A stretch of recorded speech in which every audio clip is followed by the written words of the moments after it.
بسم اللہ الرحمن الرحیم۔ ہدایہ ثانی سبق نمبر 47 صفحہ نمبر 366 سے شروع ہو رہا ہے۔ اس کی عبارت ثم اذا فرق القاضی بینہما بآبائہا۔ یہاں سے سبق شروع کر رہے ہیں، اب کتاب کھولیے اس کی عبارت سے۔ بسم اللہ الرحمن الرحیم، اللہم صلی علی سیدنا محمد وعلی آل محمد کما تحب وترضى، جزا اللہ عنا محمد ما هو آلہ۔ ثم اذا فرق القاضی بینہما بآبائها فلها المہر ان کان دخل بها لتأکدہ بالدخول، وإن لم يكن دخل بها فلا مہر لها لأن الفرقة من قبلها والمہر لم يتأکد فأشبه الردة والمتاوعة۔ وإذا أسلمت المرأة في دار الحرب وزوجها كافر أو أسلم الحربي وتحته مجوسية لم يقع الفرقة عليها حتى تحيض 3 حيض ثم تبين من زوجها، وهذا لأن الإسلام ليس سببا للفرقة، والعرض على الإسلام متعذر لقصور الولاية، ولا بد من الفرقة رفعا للفساد، فأقمنا شرطها ومضي الحيض مقام السبب كما في حفر البير، ولا فرق بين المدخول بها وغير المدخول بها، والشافعي يفصل كما مر له في دار الإسلام۔ وإذا وقعت الفرقة والمرأة حربية فلا عدة عليها، وإن كانت هي المسلمة فكذلك عند أبي حنيفة رحمه الله تعالى خلافا لهما، وسيأتيك إن شاء الله تعالى۔ وإذا أسلم زوج الكتابية فهما على نكاحهما لأنه يصح النكاح بينهما ابتداء فلأن يبقى أولى۔ قال فإذا خرج أحد الزوجين إلينا من دار الحرب مسلما وقعت البينونة بينهما، وقال الشافعي رحمه الله تعالى لا تقع، ولو سبي أحد الزوجين وقعت البينونة بينهما بغير طلاق، وإن سبي معا لم يقع البينونة، وقال الشافعي رحمه الله وقعت، فالحاصل أن السبب هو التباين دون السبي عندنا، وهو يقول بعكسه له أن التباين أثره في انقطاع الولاية، وذلك لا يؤثر في الفرقة كالحربي المستأمن والمسلم المستأمن، أما الصبي فيقتضي الصفاء للصبي ولا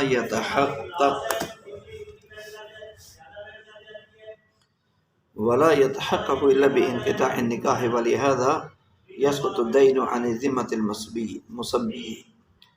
ولنا أن مع التباين حقيقة وحكما لا ينتظم المصالح فشابه المحرمية، والصبي يوجب ملك الرقبة وهو لا ينافي النكاح ابتداء، فكذلك بقاء فصار كالشراء، ثم هو يقتضي الصفاء في محل عمله وهو المال لا في محل النكاح، وفي المستأمن لم يتبين الدار حكما لقصده الرجوع۔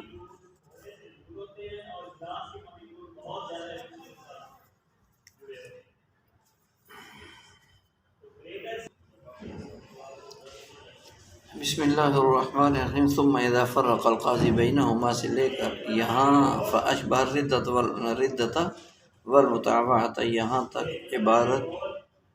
ترجمہ اور اس کا مطلب تشریح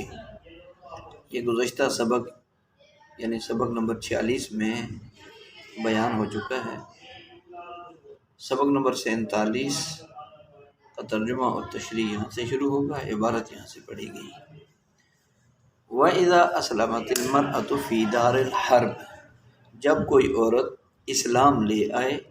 دار الحرب میں، وزوجها کافراً، اور اس کا شوہر کافر ہو، او اسلم الحربی، یا کوئی حربی آدمی مسلمان ہو جائے اسلام لے آئے، وتحتہ مجوسیۃ، اور اس کی زوجیت میں کوئی مجوسی عورت ہو، لم یقع الفرقۃ علیہا، تو فرقت اس عورت پر فرقت واقع نہیں ہوگی حتی تحل ثلاث حیض، یہاں تک کہ 3 حیض آ جائیں، یعنی 3 حیض آنے سے پہلے اس عورت پر فرقت یعنی جدائی واقع نہیں ہوگی۔ ثم تبین من زوجہا، 3 حیض کے بعد وہ آگے جو ہے وہ ثم تبین من زوجہا، یہ اپنے شوہر سے بائنہ ہو جائے گی کہ زوجین یعنی میاں بیوی دونوں کافر تھے اور دونوں دارالحرب میں رہتے تھے، کہ بیوی جو ہے وہ اس نے اسلام قبول کر لیا اور وہ مسلمان ہو گئی، لیکن شوہر مسلمان نہیں ہوا، وہ کفر پر ہی باقی رہا۔ ایک صورت تو یہ ہے۔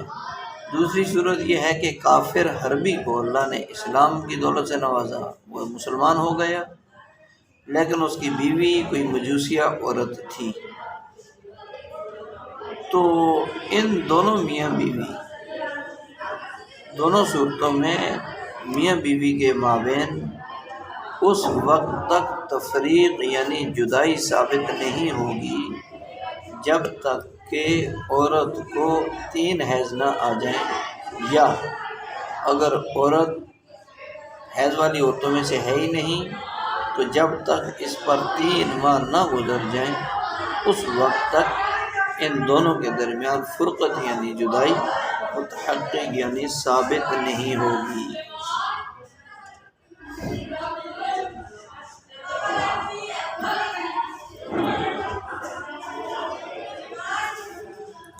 وَهَذَا لِأَنَّ الْإِسْلَامَ لَيْسَ سَبَبًا لِلْفُرْقَةِ، اور یہ حکم یعنی 3 حیض یا 3 مہینے سے پہلے فرقت کا حکم نہ لگنے کی وجہ کیا ہے؟ یہ حکم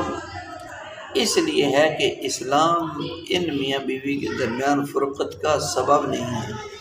ان کا مسلمان ہونا جدائی کا سبب نہیں ہے۔ والعرض علی الاسلام متعذر لقصور الولایہ، اور قصور ولایت کی وجہ سے کافر کو اسلام پیش کرنا دشوار ہے، اسلام پیش کرنا دشوار ہے۔ ولا بد من الفرقہ رفعا للفساد، تو جب کافر کو اسلام پیش کرنا دشوار ہے، حالانکہ فساد دور کرنے کے لیے تفریق بھی ضروری ہے، وہ حالیہ ہے، حالانکہ لابد ضروری ہے، تفریق من الفرقۃ رفعا للفساد، تفریق بھی ضروری ہے رفعا للفساد، فساد کو دور کرنے کے لیے۔ فاقمنا شرطھا، یعنی شرط فرقت، لہذا ہم نے فرقت کی شرط یعنی حیض آنے کو سبب کے قائم مقام کر دیا، وہ مضی الحیض مقام السبب، حیض کی مدت گزر جانے کو سبب کے قائم مقام کر دیا، کما فی حفر البیر، جیسے کہ کنواں کھودنے والے مسئلے میں ہے۔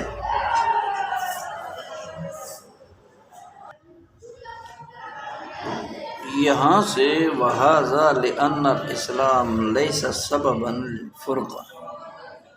یہاں سے یہ بتانا چاہ رہے ہیں کہ یہ قید اور یہ حکم 3 ماہ یا 3 حیض کی قید یا حکم یہ اس وجہ سے ہے کہ زوجین میں سے کسی ایک کے اسلام لانے کی وجہ سے دوسرا دوسرے مذہب میں رہے گا تو فتنہ اور فساد پیدا ہونے کا خدشہ ہے، اور یہ قید اس وجہ سے کہ فتنہ اور فساد کو ختم کرنے اور اسلام کو بلند کرنے اور کفر کو شکست دینے کے لیے دونوں میں تفریق ضروری ہے، ورنہ تو کسی مسلم کو مجوسیہ عورت کو اپنا اور ایسے ہی کسی مسلمہ کو کافر کے ساتھ رہنا، مسلمان کو مجوسیہ کے ساتھ رہنا، اور جو ہے یہ لازم آ جائے گا۔ اسلام کے اصول اور تقاضے کے خلاف، اس لیے تفریق دونوں میں ضروری ہے، دونوں میں سے جو بھی اسلام قبول کر لے۔ کہ مگر یہ بات واضح ہے کہ اسلام کو ان دونوں کی جدائی کا سبب نہیں قرار دیا جا سکتا، اور عورت کے مسلمان ہونے کی صورت میں اس کے طلاق کا اہل نہ ہونے کی وجہ سے نیابت وغیرہ بھی ثابت نہیں ہوتی، اور چونکہ شہر وہ جو دارالحرب میں شوہر رہ رہا ہے، اس لیے اس پر اسلام کا پیش کرنا بھی ناممکن ہے، کیونکہ دارالحرب میں مسلمان حکام کی بات نہیں چل سکے گی اور تفریق یقینی اور ضروری ہے۔ لہذا جب ہمیں فرقت یعنی جدائی کا کوئی سبب نہیں ملا تو ہم نے سبب کی شرط سے رابطہ کیا، اور اس ضابطے کے تحت اس کی طرف فرقت یعنی جدائی کو منسوب کر دیا کہ علت اور سبب کی طرف اگر حکم کی نسبت کرنا دشوار ہو تو اس کی شرط کی جانب حکم کو منسوب کر دیا جاتا ہے۔ لہذا مذکورہ فرقت کا حکم بھی فرقت کی شرط یعنی 3 حیض کے گزرنے کی طرف ہی منسوب ہوگا اور اسی پر موقوف ہوگا۔ 3 حیض گزرنے کے بعد یا 3 ماہ گزرنے کے بعد دونوں میں تفریق کر دی جائے گی۔ آگے جو فرمایا کما فی حفر البیر، تو یہ اس کی مثال ہے حکم کو سبب کی طرف منسوب کرنے کی، کہ اگر کسی آدمی نے کسی راستے کے کنارے میں کنواں کھود دیا اور اس کنویں کے اندر کوئی آدمی گر کر مر گیا یا اسے شدید چوٹ آ گئی، تو جس طرح یہاں گرنے اور مرنے کو چلنے والے آدمی کی طرف منسوب نہیں کیا جا سکتا، اس لیے کہ مرنے یا زخمی ہونے کا ظاہری سبب تو اس کا چلنا اور راستے سے گزرنا ہی ہے، لیکن اس معاملے میں سبب کی شرط یا سبب یعنی کنواں کھودنے کی طرف اس کے گرنے یا مرنے یا زخمی ہونے کو منسوب کیا جائے گا۔ ایسے ہی یعنی اس نے چونکہ کنواں راستے میں کھودا ہے اور یہ راستہ عام تھا جس میں آمد و رفت جاری رہتی تھی، اور اس میں اس نے کنواں کھودا تو یہ بندہ اس راستے میں کنویں کا معلوم نہ ہونے کی وجہ سے گرا، لہذا کا گرنا یا مر جانا کنویں کی طرف منسوب کیا جائے۔ ایسے ہی یہاں بھی چونکہ فرقت یعنی جدائی کو سبب نہیں بنایا جا سکتا، اس لیے کہ فرقت کے سبب اور اسی کی شرط یعنی 3 حیض گزرنے کو فرقت کا ذریعہ بنائیں گے، خود فرقت کو نہیں بلکہ سبب کو، اور اسے اس پر موقوف کریں گے۔ آگے ولا فرق بین المدخول بہا و مدخول بہا، یہاں سے فرماتے ہیں کہ ہمارے ہاں یعنی احناف کے ہاں مدخول بہا یا غیر مدخول بہا جس کے ساتھ دخول ہو چکا، غیر مدخول بہا اس سے دخول نہیں ہوا، ان کے مابین کوئی فرق نہیں ہے۔ والشافعی، اور امام شافعی رحمۃ اللہ علیہ یفصل کما مر له فی دار الاسلام، امام شافعی رحمۃ اللہ علیہ دونوں میں مدخول بہا اور غیر مدخول بہا عورت دونوں میں فرق کرتے ہیں، جیسا کہ دارالاسلام والی صورت میں ان کا فرق بیان ہو چکا ہے، وہ ہم پڑھ چکے ہیں۔ وَإِذَا وَقَعَتِ الْفُرْقَةُ وَالْمَرْأَةُ حَرْبِيَّةٌ، یہاں سے ایک نیا مسئلہ شروع ہو رہا ہے کہ جب عورت کے حربیہ ہوتے ہوئے فرقت واقع ہو جائے، فرقت واقع ہوئی میاں بیوی کے درمیان، لیکن بیوی جو ہے وہ حربیہ عورت ہے، فلا عدت علیہا، تو تمام ائمہ کرام کا اتفاق ہے کہ اس عورت پر عدت واجب نہیں ہوگی۔ وَإِنْ كَانَتْ هِيَ الْمُسْلِمَةُ فَكَذَلِكَ عِنْدَ أَبِي حنیفہ رحمہ اللہ، اور اگر حربی عورت ہی مسلمان ہو گئی تو بھی امام صاحب کے ہاں یہی حکم ہے عدت کے نہ ہونے والا، کہ وہ عورت مسلمان ہو چکی ہے لیکن اس پر عدت واجب نہیں ہے۔ خلاف اللہما سے یہ بتا رہے ہیں کہ امام صاحب کے ہاں تو عدت نہ ہونے کا حکم ہے، لیکن صاحبین کا اختلاف ہے، اور ان قریب یہ مسئلہ بیان ہوگا انشاءاللہ۔ وَإِذَا أَسْلَمَ زَوْجُ الْكِتَابِيَّةِ، کہ جب اسلام لے آئے کتابیہ بیوی کا شوہر، وہ اسلام قبول کر لے، تو فہما علی نکاحہما، یہ دونوں میاں بیوی اپنے نکاح پر باقی رہیں گے، برقرار رہیں گے۔ وجہ کیا ہے؟ لأنہ یصح النکاح بینہما ابتداء فلأن یبقى اولا، تو اس لیے کہ ابتداءً ان کا آپس میں نکاح درست ہے، لہذا بقا یعنی اس نکاح کا باقی رہنا تو بدرجہ اولاد درست ہوگا۔ یعنی اگر میاں بیوی دونوں کتابی تھے، پھر ان میں سے شوہر مسلمان ہو گیا تو ان کے نکاح میں کوئی فرق نہیں آئے گا، دونوں میاں بیوی ہی رہیں گے، کیونکہ کتابی ہونے کی حالت میں ان کا نکاح درست، لہذا اسلام لانے کے بعد بھی اس نکاح کا درست ہونا ہی برقرار رہے گا۔ اس لیے کہ ضابطہ کیا ہے؟ البقاء اسہل من الابتداء، ابتداء یعنی آغاز کے بالمقابل بقا یہ زیادہ سہل اور آسان ہوا کرتی ہے۔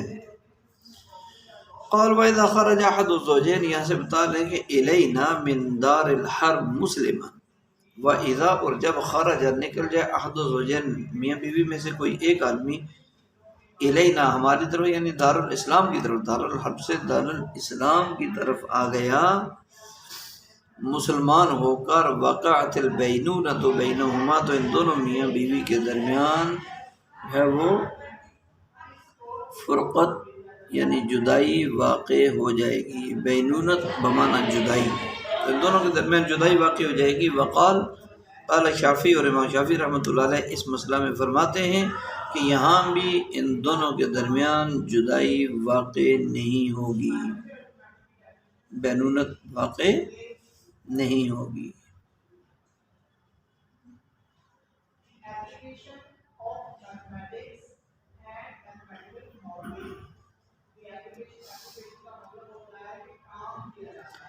اس لیے کہ ہمارے یعنی احناف کے ہاں تو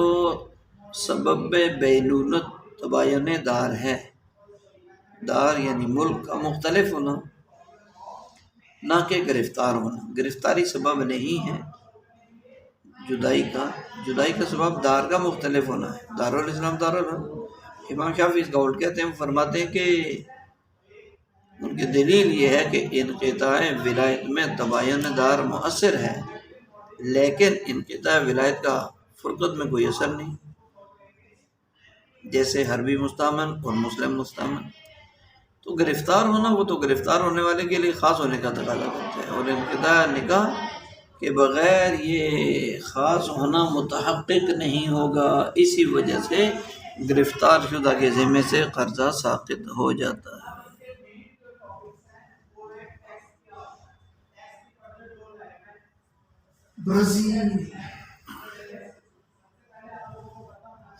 وَلَوْ سُبِيَ أَحَدُ الزَّوْجَيْنِ،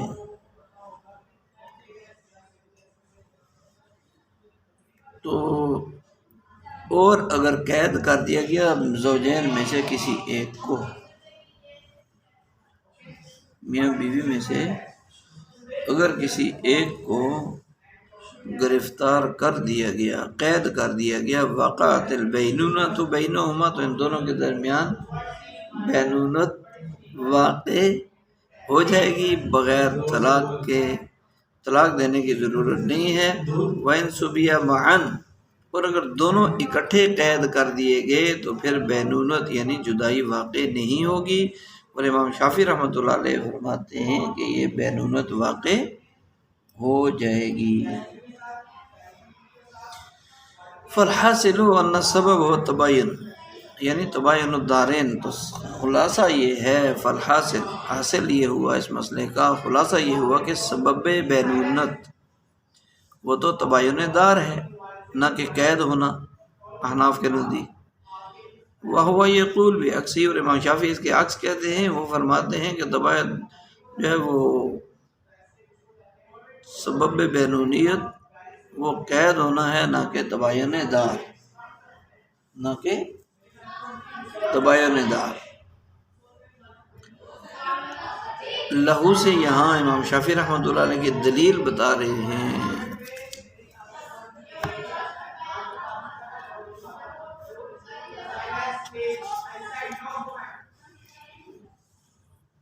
خلاصہ یہ ہے کہ سبب بینونیت وہ تباین دار ہے، نہ کہ قید ہونا۔ احناف کے نزدیک امام شافعی فرماتے ہیں کہ نہیں، سبب بینونت وہ تو قید ہونا ہے، نہ کہ تباین دار، یعنی ان السبب السبی للتباین۔ لہو سے امام شافعی رحمۃ اللہ علیہ کے مسئلے کی دلیل ان تباین اثرہ فی انقطاع الولایہ۔ امام شافعی رحمۃ اللہ علیہ کی دلیل یہ ہے کہ انقطاع ولایت میں تباین دار مؤثر ہے۔ ولایت کے منقطع ہونے میں دارین کا مختلف ہونا یہ کیا ہے؟ مؤثر ہے۔ وذالک لا یؤثر فی الفرقہ، لیکن یہ انقطاع ولایت کا فرقت میں کوئی اثر نہیں ہے۔ وذالک، انقطاع ولایت لا یؤثر، اثر نہیں کرتا فی الفرقہ، جدائی میں، کر حربی المستعمل والمسلم مستعمل، جیسے کہ حربی مستعمل امن لے کر رہنے والا حربی اور امن لے کر رہنے والا مسلمان۔ اس میں ہمارے ہاں چونکہ تباین دار میاں بیوی کے درمیان جدائی واقع ہونے کا سبب ہے، اس لیے زوجین میں سے کوئی مسلمان ہو اور دارالحرب کو چھوڑ کر دارالاسلام میں داخل ہو جائے تو ہمارے یہاں یعنی احناف کے ہاں وجود سبب بینونیت یعنی جدائی کا سبب پایا جاتا ہے، اس کی وجہ سے ان کے درمیان فرقت بھی پائی جائے گی۔ امام شافعی رحمۃ اللہ علیہ کے ہاں چونکہ ان میں فرقت واقع نہیں ہوگی، کیونکہ ان کے ہاں جدائی کا جو سبب ہے وہ گرفتار ہونا ہے، نہ کہ دارین کا مختلف ہونا، اور گرفتاری یہاں نہیں پائے گی، لہذا جدائی بھی نہیں پائی جائے گی۔ اور دوسری ایک مسئلے کی صورت یہ ہے کہ اگر احد الزوجین یعنی میاں بیوی میں سے کسی ایک کو گرفتار کر لیا جائے تو بالاتفاق تمام ائمہ کے یہاں بینونت یعنی جدائی میاں بیوی کے درمیان واقع ہو جائے گی۔ ہمارے ہاں تو اس وجہ سے کہ قید کے ساتھ ساتھ تباین دار بھی متحقق ہے، دار مختلف ہیں اس وجہ سے، اور شوافع کے ہاں اس وجہ سے کہ سبی اور قید یہ متحقق ہے۔ تو ایک دوسری اختلافی شکل پھر اس مسئلے کی یہ بنتی ہے کہ اگر میاں بیوی دونوں کو اکٹھا گرفتار کر لیا وَإِن سُبِيَا مَعًا لَمْ يَقِعْ الْبَيْنُونَةُ تو بینونت واقع نہیں ہوگی۔ تو ہمارے ہاں چونکہ تباین دار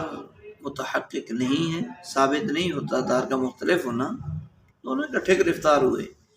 اس لیے فرقت بھی واقع نہیں ہوگی۔ شوافع کے ہاں چونکہ قید ہونا پایا گیا اور وہی جدائی کا سبب ہے تو فرقت واقع ہو جائے گی۔ امام شافعی کی دلیل محض تباین دارین فرقت میں مؤثر نہیں، کیونکہ تباین دارین کا اثر صرف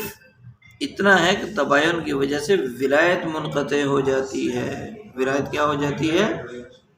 متحقق ہو جاتی ہے، اور اپنے جان مال سے انسان کی ملکیت ختم ہو جاتی ہے، اور صرف اس ملکیت کا انقطاع یعنی منقطع ہو جانا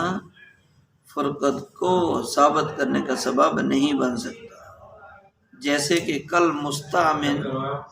کل حربی المستعمل والمسلم المستعمل، جیسے کہ ایک حربی امن لے کر دارالاسلام میں آیا اور آ کر یہاں رہنے لگا، تو اگرچہ وہ اپنے جان مال ملکیت سے تو ہاتھ دھو بیٹھا ہے جس ملک کا تھا وہاں سے، مگر اس میں بھی اس کی بیوی میں اس کے اور اس کی بیوی کے درمیان جدائی نہیں ہوگی۔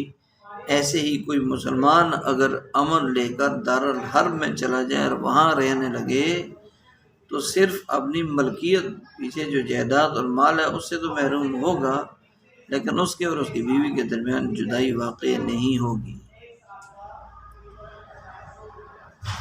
فَيُقْتَضَى الصَّفَاءُ لِلصَّابِي وَلَا يَتَحَقَّقُ إِلَّا بِانْقِطَاعِ النِّكَاحِ۔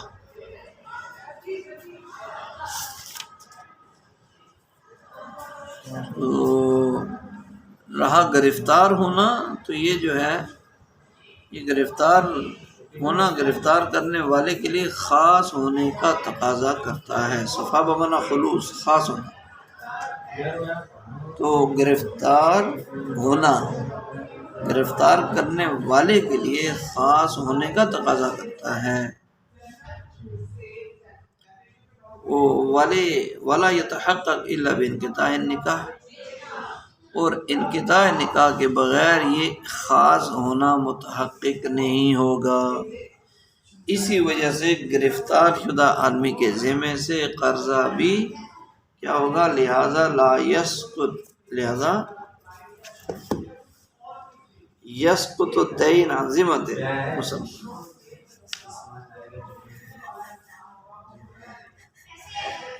قرض گرفتار شدہ آدمی کے ذمے سے ساقط ہو جائے گا۔ اس کے برخلاف قید ہو جانے کے کیا ہے؟ قید ہو جانے میں انقطاع ولایت بھی متحقق ہو جاتی ہے، یعنی ولایت بھی منقطع ہو جاتی ہے، اور انقطاع نکاح بھی متحقق ہے، نکاح کا منقطع ہونا، کیونکہ قید ہو جانا دراصل اس آدمی کے لیے اپنے آپ کو خالص اور خاص کرنا مراد ہوتا ہے جس نے قید کیا ہے،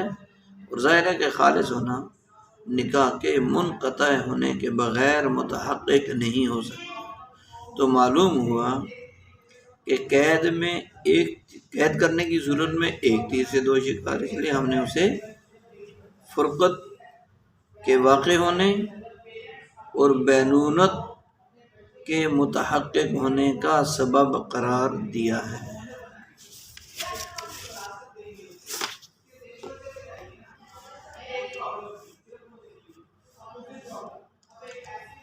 یہاں وَلَنَا أَنَّ مَعَ التَّبَايُنِ حَقِيقَةً وَحُكْمَةً لَا يَنْتَظِمُ الْمَصَالِحَ فَشَابَهَ الْمَحْرَمِيَّةَ، یہاں سے بتانا چاہتے ہیں ہماری دلیل یہ ہے کہ أَنَّ مَعَ التَّبَايُن، تباین سے مراد مَعَ التَّبَايُنِ الدَّارَيْن، کہ دارین کے تباین کہتے ہیں ایک دوسرے کے الٹ ہونا،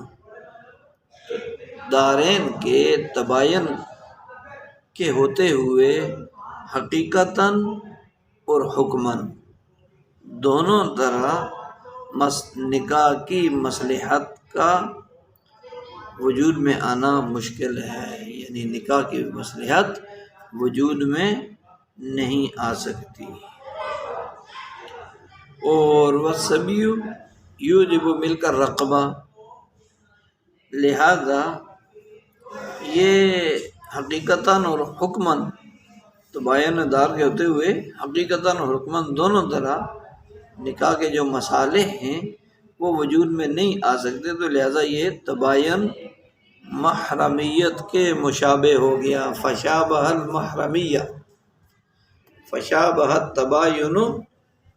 الدار المحرمیہ، کہ دارین کا جدا ہونا یہ محرمیت کے مشابہ ہو گیا۔ وَالصَّبِيُّ، اور گرفتار ہونا یہ جو ہے ملک رقبہ کو ثابت کرتا ہے۔ وَلَا يُنَافِي النِّكَاحَ ابتداءً، اور ملک رقبہ ابتداءً بھی نکاح کے منافی نہیں ہے، ابتداءً بھی نکاح کے منافی نہیں ہے۔ فَكَذَلِكَ بَقَاءً، اور اسی طرح بقاءً بھی وہ نکاح کے منافی نہیں ہے۔ فَكَذَلِكَ بَقَاءً فَصَارَ كَالشِّرَاءِ ثُمَّ هُوَ يَقْتَضِي الصَّفَاءَ فِي مَحَلِّ عَمَلِهِ وَهُوَ الْمَالُ لا فی محل النکاح۔ پھر چنانچہ یہ شراء کی طرح ہو گیا، فسوارہ کا شراء، یہ شراء کی طرح ہو گیا، اور پھر گرفتار ہونا، ثم ہوا سے مراد الصبی، گرفتار ہونا، یقتضی الصفا،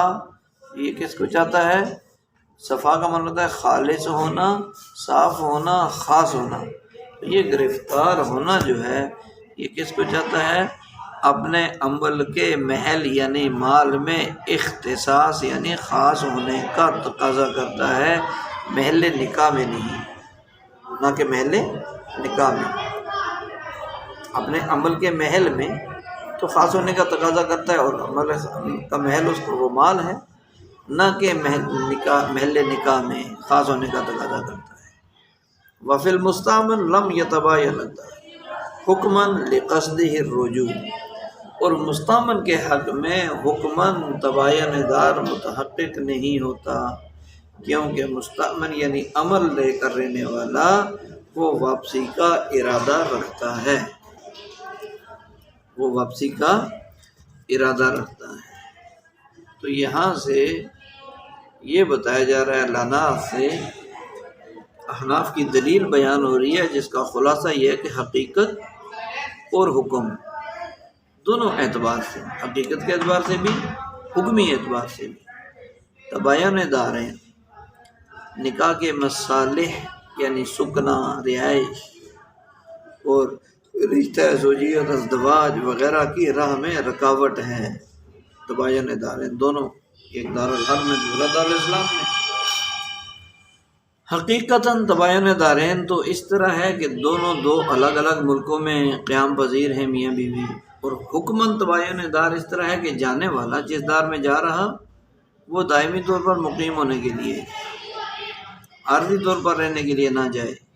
اور ظاہر ہے کہ ایسی صورتحال میں نکاح کے جو مصالح ہیں، سکنا، ازدواج اور دیگر چیزیں، یہ حاصل نہیں کیے جا سکتے۔ اور جس طرح محرمیت، محرم ہونا نکاح کے مصالح کے حصول کے منافی ہے، یعنی جب نکاح کے بعد معلوم ہو کہ زوجین ایک دوسرے کے قریبی محرم ہیں، ان کا تو نکاح ہی نہیں ہوتا، تو آپس میں نکاح درست نہیں ہے، تو یہ نکاح کے پھر جو فوائد ہیں وہ بھی حاصل نہیں کر سکتے، مصالح بھی۔ ایسے ہی تباین دارین بھی نکاح کے مصالح کے منافی ہے، مخالف ہے، برعکس ہے، اور وجہ فرقت اور سبب وہ بینونت بنے گا، دونوں کی جدائی۔ بینونت جدائی جو ان کی ہے، ایک دوسرے دار میں چلا گیا، دونوں ایک دوسرے سے جدا ہو گئے، تو یہ جو جدا ہونا ہے یہ ہمیشہ کی فرقت کا سبب بن جائے گا۔ اور وصبیوں سے امام شافعی رحمۃ اللہ علیہ کی دلیل ہے، اس کا جو جواب دیا جا رہا ہے کہ ٹھیک ہے، گرفتار ہونا ملک رقبہ کا سبب ہے، یعنی اس کی ذات کے مالک ہونے کا، ملکیت میں آنے کا سبب، لیکن ملک رقبہ نکاح سے مانے نہیں ہے۔ اور جب ملک رقبہ یعنی کسی کی ذات کا مالک ہو جانا اس کے نکاح سے مانے نہیں ہو سکتا، تو پھر اس کا باقی رہنا کیوں کر مانے ہو سکتا ہے؟ جبکہ قاعدہ ضابطہ کیا ہے؟ البقاء اسہل من الابتداء، باقی رہنا تو ابتداءً سے زیادہ آسان ہے باقی رکھنا۔ اس کے پیش نظر تو ابتداء کے مقابلے میں جب بقا زیادہ آسان اور ممکن ہے، اور جس طرح کسی کو خریدنے سے اس کا نکاح نہیں ٹوٹتا، ایسے ہی صورت مذکورہ میں بھی محض قید ہو جانے سے نکاح میں کوئی فرق نہیں آئے گا۔ ثم ہوا یقتضی صفا، یہاں سے امام شافعی رحمۃ اللہ علیہ کے دلیل کا جواب، اگر ہم یہ تسلیم کر بھی لیں کہ گرفتار ہونا اختصاص کا تقاضا کرتا ہے، اختصاص کو چاہتا ہے، لیکن اس پر بھی تو غور کرنا ہوگا کہ سبج یعنی قید ہونا ایسے محل میں اختصاص کا تقاضا کرتا ہے جو اس کے عمل کا ہے، یعنی مال میں۔ محل نکاح یعنی منافع بزا سے اس اختصاص کا کوئی تعلق نہیں، اس لیے اختصاص یعنی خاص ہونا انسانی خواص میں سے ہے، اور محل جو ہے وہ مال کی جنس میں سے ہے۔ وَإِذَا أَخْرَجَتِ الْمَرْأَةُ إِلَيْنَا مُهَاجِرَةً جَازَ أَن تَتَزَوَّجَ وَلَا عِدَّةَ عَلَيْهَا، یہاں سے ایک الگ مسئلہ بیان ہو رہا ہے، وہ یہ ہے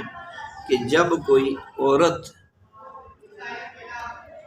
نکل گئی ہماری طرف نکل آئی ہجرت کر کے، یعنی دارالاسلام کی طرف آ گئی، دارالحرب سے ہجرت کر کے، تو جائز ہے اس عورت کے لیے اپنا نکاح کرنا، اور اس عورت پر کوئی عدت گزارنا واجب نہیں ہے۔ امام ابو حنیفہ رحمۃ اللہ علیہ کا یہ مذہب ہے۔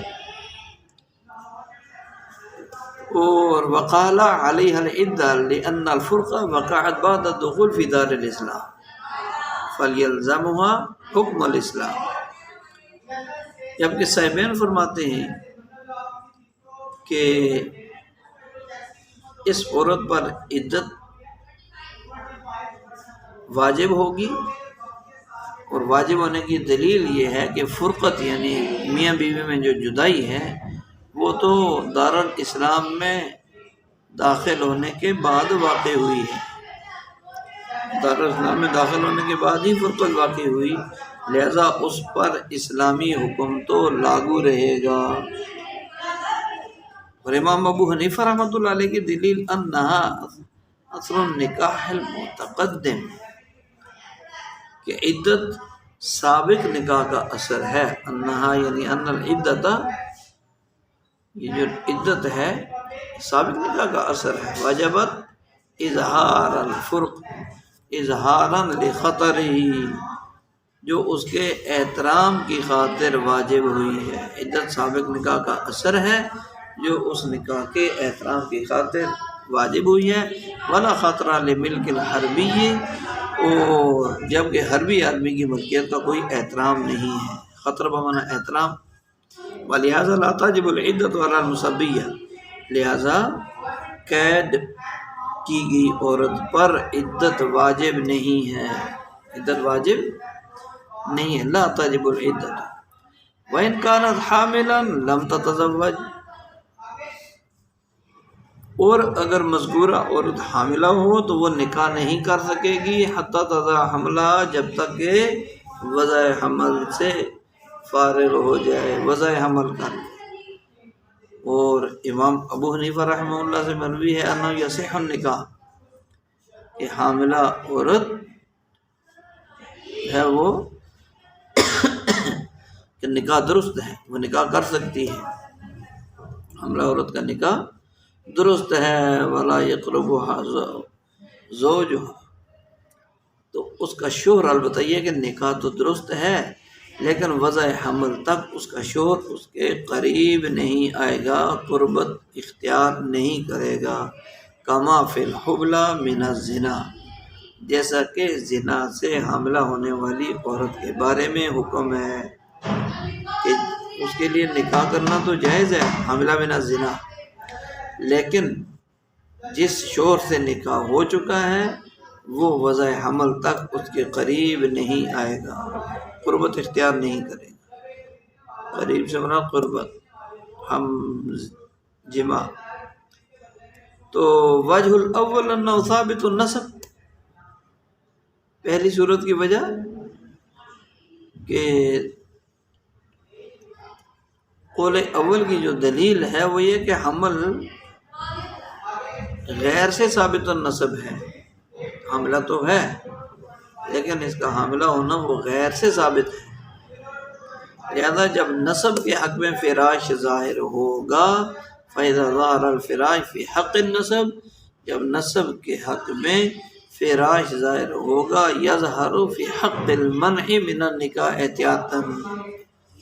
تو لہٰذا احتیاط کے درجے میں نکاح نہ کرنے کے حق میں بھی اس کا ظہور ہوگا۔ تو خلاصہ یہ ہے کہ کوئی عورت دارالحرب کو چھوڑ کر مستقل اپنی رہائش اختیار کرنے کی غرض سے دارالاسلام آ گئی، تو امام صاحب رحمہ اللہ کے ہاں اس عورت پر عدت واجب نہیں ہوگی، اور فوری طور پر اپنا نکاح کرنے کی گنجائش بھی ہے، جائز بھی ہے۔ اور صاحبین کا مسلک یہ ہے کہ عورت پر عدت بھی واجب، اور عدت پوری ہونے سے پہلے کہیں اپنا نکاح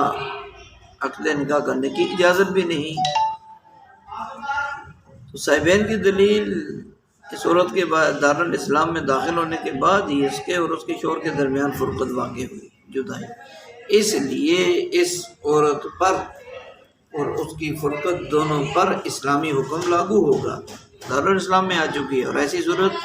حال میں اسلام کا حکم عدت کے واجب ہونے کا ہے، لہذا اس پر عدت لازم ہوگی، اور چونکہ معتدۃ الغیر کا نکاح درست نہیں ہے، اس لیے اس کے لیے عدت پورا ہونے سے پہلے کسی اور جگہ نکاح کرنا درست نہیں ہوگا، اجازت نہیں ہوگی۔ جبکہ امام صاحب کی دلیل ہے کہ عدت تو گزشتہ جو دارالحرب کا نکاح تھا اس کا ما بقیہ حصہ اور اثر ہوتی ہے، جو اس نکاح کی اہمیت اور عظمت کو ظاہر کرنے کے لیے واجب ہوتی ہے۔ اور صورت مسئلہ میں مہاجرہ ہجرت کرنے والی عورت کے شوہر کے حربی ہونے کی وجہ سے اس کے نکاح کی کوئی وقت ہی نہیں رہی، اس لیے عدت کے واجب ہونے کے سبب یعنی شوہر کے نکاح کے احترام کی عدم موجودگی کے پیش نظر اس عورت پر عدت واجب نہیں ہوگی، اور چونکہ عدت ہی نکاح سے مانع تھی، لہذا جب وہ ختم ہوگی تو نکاح کا راستہ بھی بالکل صاف اور واضح ہو گیا۔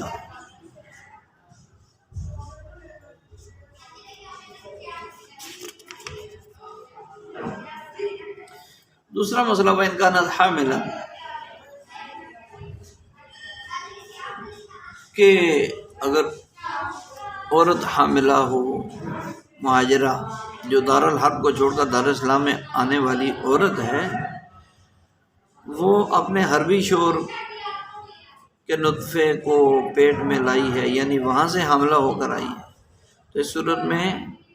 صحیح، زیادہ صحیح اور راجح قول یہی ہے کہ وضع حمل تک اس کے لیے دارالاسلام میں اگلا نکاح کرنے کی اجازت نہیں۔ البتہ امام ابو حنیفہ رحمہ اللہ سے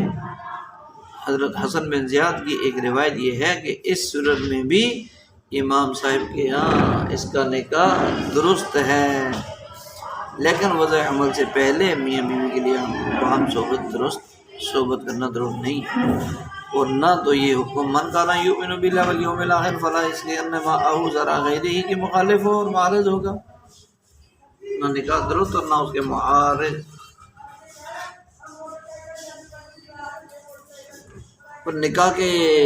صحیح ہونے کی دلیل یہ ہے کہ جب خود حربی کی ملکیت اسلام میں کوئی حیثیت نہیں رکھتی تو حمل اس کا ایک ادنیٰ سا جز ہے، اسے کیسے اسلام قدر و منزلت کی نگاہ سے دیکھے گا اور قدر و منزلت کا درجہ دے گا، اس لیے بحالت حمل بھی مذکورہ عورت کا نکاح درست ہے۔